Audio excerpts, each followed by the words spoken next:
High, good morning. কেমন আছো সবাই? আশা করি সবাই ভালো আছো। তো আজকে হচ্ছে বুধবার, তো আমি যাচ্ছি অফিস। তো অফিস যেতে যেতে এটা আমার এন্ট্রেন্স, তো এই যাচ্ছি। আর আজকে অফিস গিয়ে মানে কাজ শুরু হওয়ার পর একটু বেলা করে আজকে চানার ঘুগনি নিয়ে গেছিলাম, সেটা খেলাম। আর লাঞ্চে নিয়ে গেছিলাম ডিমের কষা আর ভাত, তো সেটাও খেয়ে নিলাম ভালো করে।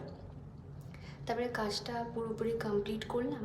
ইভিনিংয়ে দুজন মিলে বেরিয়ে আজকে একটু পকোড়াস খেলাম, মানে এগ ডেভিল নিয়েছিলাম, ফিশ ফিঙ্গার নিয়েছিলাম আর একটা চিকেন পকোড়া নিয়েছিলাম।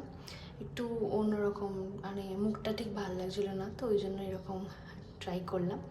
ভালো লাগলো খেতে, আমার সবথেকে বেশি এগ ডেভিলটাই ভালো লেগেছে। তারপরে বাড়ি চলে এলাম। আর আজকে বাড়ি এসে একটু সোডা ওয়াটার খেলাম, তো সেটা খেয়ে নিলাম। আর রাতে একটু আম দুধ আর ভাত দিয়ে মেখে খেলাম, এটা অনেক দিন ইচ্ছা ছিল, তো সেটাই খেয়ে নিলাম। তো এরকমভাবে আমার আজকে গোটা একটা দিন শেষ হলো। তো চলো বাই, আবার কালকে দেখা হচ্ছে নতুন একটা মিনি ব্লগের সাথে। ততক্ষণের জন্য সাবস্ক্রাইব